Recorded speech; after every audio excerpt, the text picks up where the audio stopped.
ఒకప్పుడు పచ్చని పొలాలతో, చల్లని గాలులతో నిండిన ఒక అందమైన గ్రామం ఉండేది.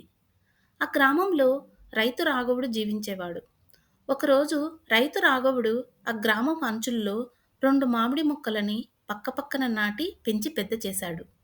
అవి కనిపించడానికి ఒకేలా ఉన్నా వాటి స్వభావాలు మాత్రం పూర్తిగా భిన్నం.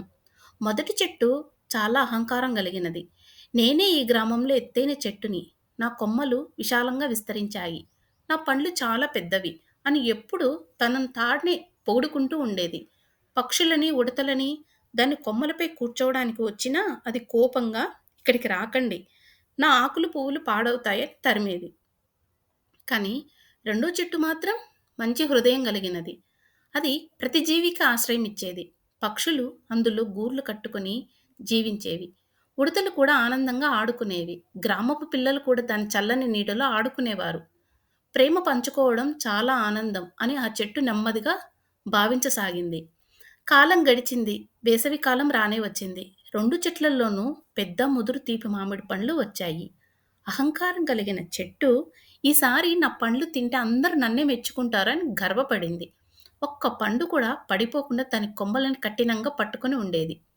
కానీ మంచి చెట్టు మాత్రం గాలి వీచినప్పుడు ఊగుతూ, పక్షులు కొన్ని పండ్లు తిన్నా, పిల్లలు కొన్నింటిని కోసినా కోపపడకుండా సంతోషంగా ఉండేది. వారి ఆనందమే తన ఆనందంగా భావించసాగింది. ఒకరోజు గ్రామంపై తీవ్ర తుఫాను విరుచుకుపడింది. ఆకాశం మబ్బులతో నిండింది. ఉరుములు, మెరుపులు, పెద్ద గాలులు వీచసాగాయి. అహంకారం కలిగిన చెట్టు ఆ గాలులను ఎదుర్కోవడానికి తన కొమ్మలని గట్టిగా నిలిపింది.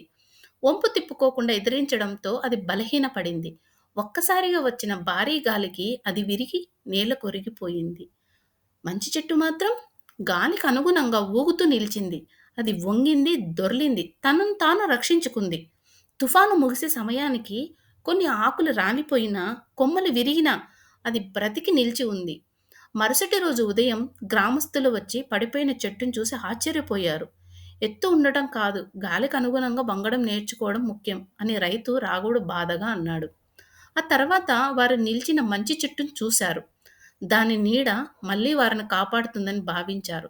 ఈ చెట్టు దయగలిగినది కాబట్టి ఇది నిలిచింది అని రాఘవుడు గర్వంగా అన్నాడు. ఇది పక్షులకు, పిల్లలకు ఆశ్రయం ఇచ్చింది. అందువలనే దాని వేర్లు బలంగా పెరిగాయి. ఆ రోజు నుంచి మంచి మామిడి చెట్టు ఆ గ్రామంలో మరింత ప్రేమను సంపాదించింది. ప్రతి వాతావరణంలోనూ రుచికరమైన పండ్లు ఇచ్చి ప్రతి ఒక్కరికి ఆనందం పంచింది.